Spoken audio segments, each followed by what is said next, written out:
स्त्रियों की ये 3 बातें जो व्यक्ति गौर से समझ लेता है तो वह व्यक्ति कभी जिंदगी में गरीब नहीं रहता है। श्रोताओं, आज मैं आपके लिए बहुत ही ज्ञानवर्धक प्रसंग लेकर के हाजिर हुआ हूँ। और श्रोताओं, आज हम इस वीडियो के माध्यम से आपके लिए ये बताएंगे कि स्त्रियों के अंदर वो कौन सी 3 बातें होती हैं जिनके लिए गौर से देख लेने से कोई भी व्यक्ति अपनी जिंदगी में कभी गरीब नहीं रहता। इसीलिए श्रोताओं, वीडियो शुरू करने से पहले आपसे एक छोटा सा निवेदन है कि हमारी इस वीडियो को पूरा अवश्य देखिएगा। श्रोताओं, एक समय की बात, एक गांव में एक गरीब पंडित रहा करते थे और उनकी एक ही पुत्री थी। और पंडित की पुत्री बहुत ही तेज दिमाग की थी, लेकिन वह पंडित बहुत ही सज्जन था। वह बेचारा अपना गरीबी में जीवन जी रहा था और वह पंडित अपने परिवार का पालन पोषण नहीं कर पा रहा था। श्रोताओं, कहते हैं इंसान की जिंदगी में ये 6 काम बहुत ही ज्यादा दुखदाई होते हैं। पहला, इंसान की जिंदगी में पत्नी से धोखा, और दूसरा, अपने व्यक्तियों द्वारा अपमान, और तीसरा, इंसान के ऊपर कर्ज ना चुका पाना, चौथा, दुष्ट व्यक्तियों की संगत करना, और पांचवा, बुरे व्यक्तियों की संगति करना, और छठी बात, गरीबी। इन 6 कामों की वजह से इंसान का शरीर धीरे धीरे करके जलता रहता है। श्रोताओं, वह पुत्री अपने पिता के लिए हमेशा परेशान देखकर एक दिन उसी बेटी ने अपने पिता से कहा कि हे पिताजी, कि हमारे विद्वानों ने कहा है भगवान की पूजा करने पर कभी गरीबी नहीं आती और अन्य व्यक्तियों के सामने चुप रहने से कभी लड़ाई झगड़ा नहीं होता। तब वह लड़की कहने लगी कि हे पिताजी, आप कृपया करके राजा के पास चले जाएं और आप जाकर के राजा से कहो कि हे राजन, आप हमारे लिए नौकरी पे रख लो। जिस समस्या के लिए कोई नहीं सुलझा पाएगा उसे हम सुलझाएंगे, लेकिन हमारी शर्त यह होगी, हमारे लिए प्रतिदिन 100 रुपए चाहिए। तब वह पंडित कहने लगा कि हे बेटी, मेरे अंदर इतनी बुद्धि कहाँ जिससे मैं राजा की बातों का समाधान कर सकूंगा। यदि तुम मुझसे इतना कहती हो तो मैं चला जाता हूँ।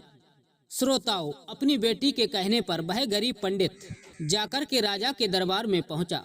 जैसा बेटी ने उस पंडित के लिए समझा कर भेजा था, उस पंडित ने राजा के सामने जाकर वैसा ही किया। तब उस पंडित ने राजा से वो ही बात कही और प्रतिदिन 100 रुपए की मांग की। तब वह राजा कहने लगा कि हे पंडित महाराज, क्या आप मेरी इस बात के बारे में जानते हैं कि हमारे यहाँ के चौकीदार को भी 100 रुपए नहीं मिलता और आप हमसे 100 रुपए प्रतिदिन चाहते हैं। तब पंडित ने सिर झुकाते हुए उत्तर दिया कि हाँ महाराज, मैं प्रतिदिन 100 रुपए से कम नहीं लूंगा। उधर दीवान ने पंडित के लिए देखा कि पंडित का रूप तो बहुत ही ज्यादा गोरा है और देखने में शरीर बहुत ही ज्यादा कमजोर है और शरीर पर फटे पुराने वस्त्र हैं। उस पंडित की हुलिया बता रही थी कि वह पंडित बहुत ही ज्यादा गरीब है।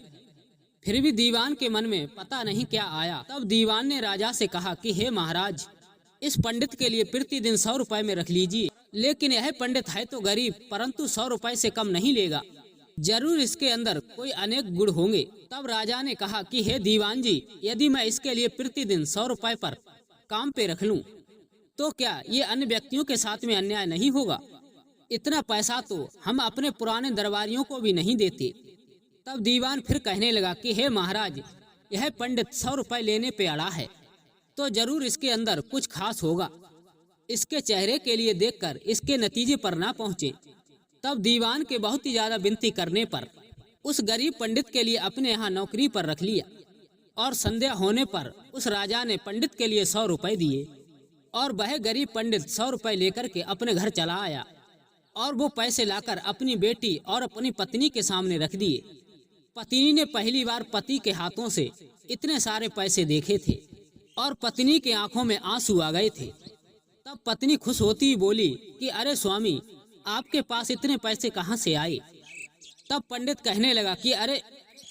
कहने लगा अरे डरने की कोई बात नहीं है, मैंने ये 100 रुपए कहीं से चुराए नहीं हैं। आज मैं अपनी बेटी के कहने पर राजा के दरबार में गया था और राजा से प्रतिदिन 100 रुपए वाली नौकरी मांगी और दीवान की सिफारिश पर राजा ने मेरे लिए नौकरी पर रख लिया। लेकिन मेरे लिए इस बात को सोचकर बहुत ही हैरानी होती है कि राजा ने दीवान के कहने पर मेरे लिए तो रखा है, यदि राजा के ऊपर कोई भी समस्या आई तो मैं उसका समाधान कैसे करूंगा? तब वह बेटी अपने पिता से हंसते हुए कहने लगी कि हे पिताजी, आप जरा घबराएं नहीं, देने वाला तो भगवान है और जब भी इंसानों के लिए भगवान देता है तो छप्पड़ फाड़ के देता है। जब आपके लिए उसने दिया है तो रास्ता भी वो ही बताएगा। आज उस पंडित को अपनी बेटी पर बड़ी ही खुशी हो रही थी। अब उस गरीब पंडित के लिए प्रतिदिन राजा के दरबार से 100 रुपए मिलने लगे। इधर गरीब पंडित 100 रुपए ला करके प्रतिदिन अपनी बेटी के लिए देता था और बेटी ने प्रतिदिन के 100 रुपए से अपनी जरूरतों के लिए पूरा किया, अपनी घर की जरूरतों के लिए पूरा किया। फिर उन पैसों के लिए धर्म के कार्यों में लगाने लगी। वह बेटी गरीब व्यक्तियों के लिए उन पैसों से खाना खिलाती थी और उसी बेटी ने जंगलों में रहने वाले जानवरों के लिए पानी की व्यवस्था करा दी। और उसने धीरे धीरे करके एक पाठशाला खोला। जो गरीब बच्चे पैसे के खातिर नहीं पढ़ पाते थे, वो ही बच्चे उस पाठशाला में पढ़ने के लिए आया करते थे। तब उस बेटी ने उन्हीं पैसों से सभी गरीब व्यक्तियों की मदद की। इधर पंडित के लिए देखकर राजा के दरबार के लोगों के लिए जलन होने लगी और राजा के दरबार के लोग हमेशा इस बात के लिए सोचते रहते थे कि हमारे दीवान की मूर्खता के कारण यह मूर्ख पंडित प्रतिदिन 100 रुपए ले जाता है। और राजा ने 100 रुपए के बदले इस पंडित से आज तक कोई भी काम नहीं लिया। श्रोताओं, एक समय की बात, एक दिन ऐसा हुआ, उस गरीब पंडित की परीक्षा का समय आ गया। तब उधर राजा के दरबार में एक दूसरे देश से एक व्यक्ति आया। तब उस व्यक्ति ने आकर के कहा कि हे महाराज, यदि आप हमारे प्रश्नों का सही सही उत्तर देंगे तो हमारे राजा तुम्हारे लिए आधा राजपाट दे देंगे, और यदि आप उन प्रश्नों का उत्तर नहीं दे पाए तो आपके लिए अपना आधा राज्य देना होगा। यदि आप हमारे राजा का प्रस्ताव स्वीकार नहीं करते हैं तो भी हमारे महाराज आपके राज्य पर हमला कर देंगे। श्रोताओं, तब उस व्यक्ति की बात सुनकर वह राजा सोच विचार में पड़ गया कि यदि मैंने उस राजा की बात नहीं मानी तो जरूर ही खून खराबा होगा। तब उसी राजा ने सोच विचार करते हुए उस व्यक्ति से कहा कि आप अपने राजा के दोनों प्रश्न हमारे सम्मुख रखो।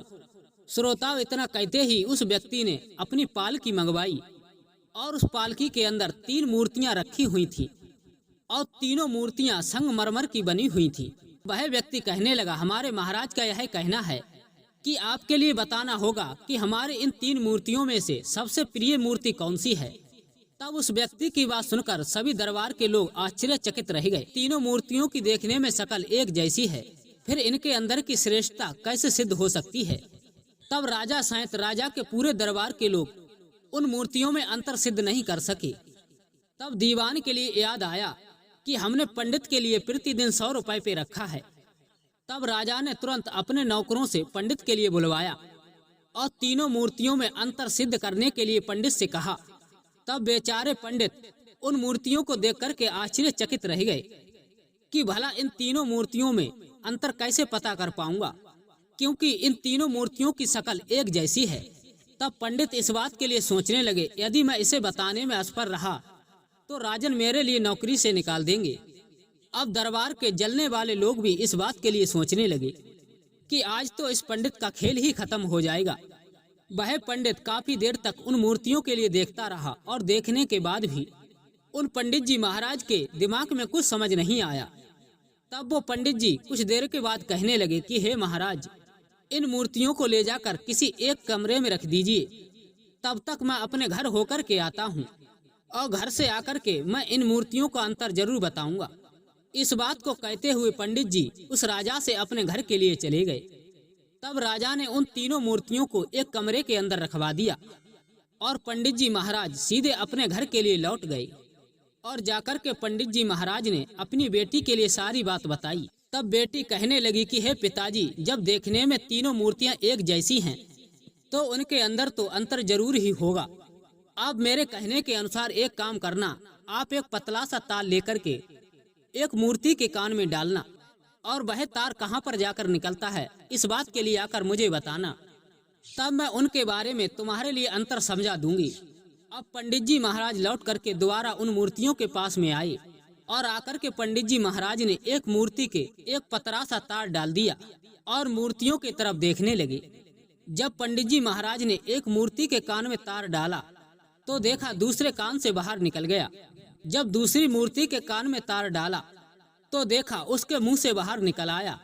जब पंडित जी महाराज ने तीसरे के कान में तार डाला तो देखा वह तार बाहर ही नहीं आया। तब पंडित जी महाराज ने आकर के अपनी सारी बात उस बेटी के लिए बताई। तब बेटी ने समझाया कि हे पिताजी, जिस मूर्ति के कान के छेद आर पार हैं तो उसका अर्थ है कि वह एक कान से सुनती है और दूसरे कान से बाहर निकाल देती है। और दूसरी मूर्ति का अर्थ है कि वह एक कान से सुनकर अपने मुंह से उगल देती है। और तीसरी मूर्ति का अर्थ है कि वह अपने कान से सुनकर और अपने पेट में उस बात के लिए छुपा कर रखती है। यह मूर्ति तीनों में सर्वश्रेष्ठ है, जो इंसान हर बातों को सुनकर अपने तक सीमित रखता है और किसी अन्य व्यक्ति के लिए नहीं बताता है और समय आने पर उसी बात का उपयोग करता है, तो वह व्यक्ति अपनी जिंदगी में सबसे बड़ा बुद्धिमान माना जाता है। पंडित जी ने जाकर के उस राजा से वो ही कहा जो पंडित की बेटी ने कहा था। तब दूसरे देश का राजा उस राजा की बात सुनकर बहुत ही ज्यादा प्रसन्न हुआ और पंडित की बात सुनकर सभी दरबार के लोग बहुत ही ज्यादा खुश हुए और पंडित जी महाराज की जय जयकार होने लगी। तब उस व्यक्ति ने आकर के दूसरा प्रश्न रखा कि ऐसा व्यक्ति कौन है जो एक व्यक्ति मरने के बाद भी जीवित रहता है और दूसरा व्यक्ति जीवित रहने के बाद जीवित रहता है। तब पंडित जी इस प्रश्न को सुनकर दोबारा से बेटी के पास में भागते हुए गए। तब बेटी ने बताया कि हे पिताजी, इसका उत्तर आप हैं। और एक होता है वैद्य। जब किसी व्यक्ति की मृत्यु हो जाती है तो आप दक्षिणा लेकर के उसके अंतिम संस्कार तक सभी उसके काम पूरे करके और दक्षिणा लेकर के अपने परिवार के लिए चलाते हैं।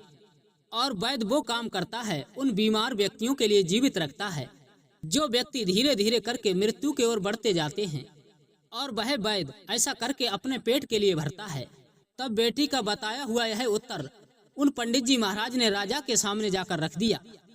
तब पंडित जी के उत्तर को सुनकर पूरे दरबार में पंडित जी की जय जयकार होने लगी और शर्त के अनुसार उस राजा के लिए आधा राजपाट मिल गया और पंडित जी का सम्मान राजा के सम्मुख बढ़ गया। तब राजा के मन में एक विचार आया कि पंडित जी महाराज प्रश्न सुनकर के अपने घर के लिए क्यों जाते थे। इन पंडित जी के पीछे जरूर कोई वजह थी। तब राजा के पूछने के अनुसार पंडित जी महाराज ने बताया कि हे राजन, हमारी बेटी बहुत ही ज्यादा बुद्धिमान है और उसी के कहने के अनुसार मैं तुम्हारे दरबार में काम करने के लिए आया हूँ और आपके इन सवालों का जवाब मेरी बेटी ने दिया है। तब पंडित के मुख से ऐसी बात सुनकर वह राजा बहुत ही ज्यादा प्रसन्न हुआ।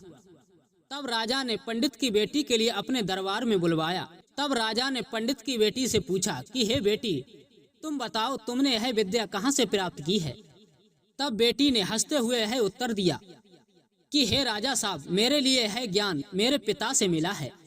मेरे पिता तो बहुत ही ज्यादा बुद्धिमान हैं और उन्होंने पढ़कर बहुत सारे शास्त्रों का अध्ययन किया है और मेरे पिता ने सभी शास्त्रों की मेरे लिए शिक्षा दी है। ये सब उन्हीं की कृपा का फल है। तब वह बेटी कहने लगी कि हे महाराज, मेरे पिता तो बहुत ही ज्यादा भोले भाले और सीधे साधे हैं। उनके अंदर आत्मविश्वास की कमी थी। वो अपनी इसी विचारों के कारण जिंदगी भर गरीबी में जीते रहे और अपने ऊपर गरीबी के लिए झेलते रहे। इस बार मेरे पिता ने मेरी सलाह मानी और मेरे कहने के अनुसार पूरी तरह से सफल हो गए। तब वह राजा कहने लगा कि हे बेटी, मैं तुम पर बहुत ही ज्यादा प्रसन्न हूँ।